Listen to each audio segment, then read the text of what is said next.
Si Attorney Bong ito. So, ngayong araw na 'to, pag-usapan natin ang bakit ba nagkakaroon ng impasse o clash ang gobyerno ng Pilipinas at saka ang MILF. Ano mga ba ang ugat dito? Ang problema kasi dito sa peace is akala ng mga tao 'pag nag-sign na sila ng isang agreement katulad ng Comprehensive Agreement on the Bangsamoro at saka the Annexes of Normalization, magka-partners na sila at pareho na sila ng pananaw. Sa totoo lang, kahit nakapirma sila doon sa dokumento ng CAB o annexes, magkaiba talaga ang pagtingin ng gobyerno at ng MILF doon sa peace agreement. At dahil magkaiba ang pagtingin nila doon sa peace agreement, doon sa implementation, talagang magkakaroon ng clash ang MILF at saka ang gobyerno. So sa seryeng ito, pag-uusapan ko yung ano ang lente o ano ang lens o framework ng gobyerno ng Pilipinas at ng MILF doon sa peace agreement at kung paano ito ma-implement.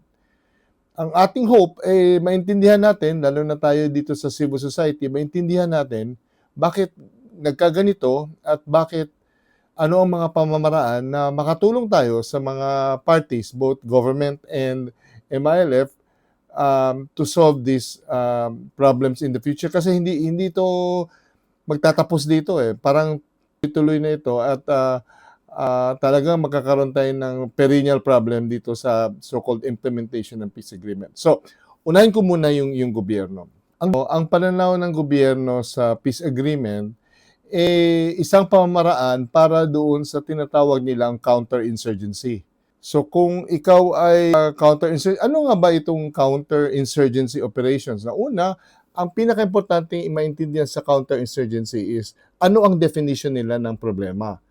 Ang problema, based on the counterinsurgency theory of peace, is this. Ang problema dyan ay yung mga insurgent groups, itong mga liberation armies, itong mga rebelde, whether it be in the previously NLF, ngayon ay MILF, ang problema talaga is talagang nag-aaklas sila against the government at dahil dito threat sila doon sa kapayapaan at security ng ating gobyerno. Kaya para sa kanila, ang solusyon dito ay decommissioning, silencing of the guns or ceasefire, demobilization at saka reintegration ng fighters into society, mainstream society. So yan talaga ang pinakabuod o pinaka-core theory ng counterinsurgency operations.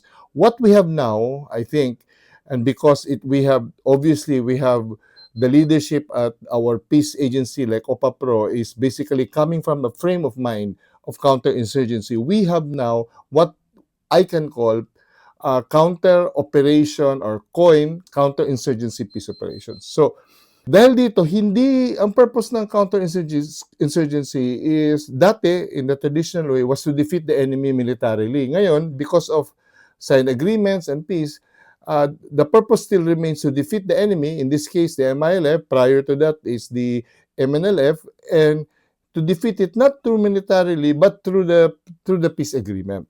At ang key dito sa konteksto ng Bangsamoro ngayon is that it's not just the defeating the rebels militarily, but also to win the hearts and minds of the Bangsamoro people, and basically to replace or to shift the hearts and minds of the Bangsamoro people from the MILF to the Philippine state or to the government. So the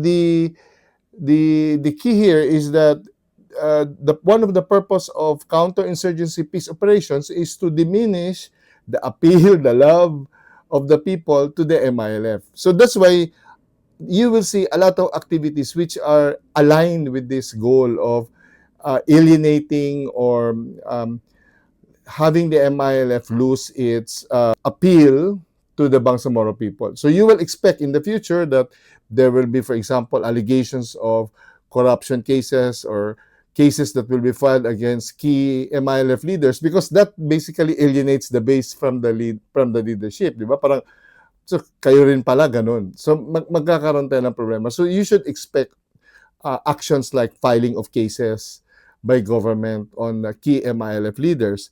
And also, ito ginagawa na naman, and it can never be denied, yung direktang pakikipag-ugnayan ng gobyerno doon sa mga base commands without going to the so-called chain of command of the MILF. So inuunahan na doon, at saka talaga namang marami ring pangangailangan doon. So nadadala sa mga ayuda, allowance, monthly, etc. So unti-unting nawu-win off sila doon sa command and control within the MILF, but going towards more individualistic, personalistic relations with government. So the purpose is not just to defeat the enemy or the MILF militarily, but also to make sure that they lose their appeal among the Bangsamoro people. This is why if you look at the normalization activities, for example, palagi nagrereklamo ang MILF na unilateral ang approach na, for example, doon sa pag-award ng scholarship, pagbigay ng ayuda, financials, doon sa mga decommissioned combatants, at sa even planning doon sa Bangsamoro camps transformation and so on and so forth. Palagi ang gobyerno lang nandoon. Because it's really part of the whole game or the whole approach of making sure that the loyalty of the people, the Bangsamoro people, will transfer from the MILF and the MNLF to the government. So yan, napakasimple yan. So, for example, itong usapin ng pag-postpone ng elections. No? Maraming agam-agam dyan palagi, nag-postpone ng elections. In fact, yesterday, nag-issue ang COMELEC ng parang advisory na hindi mo na ipiprint kasi pag-aaralan nila kung anong impact noong pagpasa ng Bangsamoro Parliament doon sa reallocation or redistricting para doon sa 7 seats, no? So nagki-create yun ng agam-agam kasi alam naman nila na within the frame of counterinsurgency peace operations, ang pagkakaroon ng mga loyal at friendly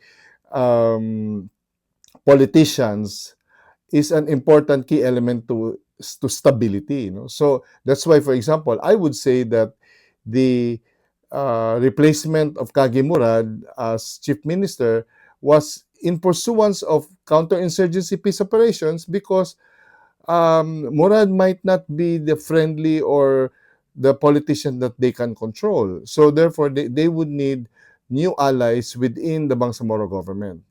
And control is important. That's why itong postponement or the possibility of postponement of the BARM parliamentary elections is well within the counterinsurgency peace operations because isipin mo, pag walang eleksyon, then lahat sila ay appointed by the president. At kung appointed sila by the president, alam naman natin na they cannot bite the hand that feeds them.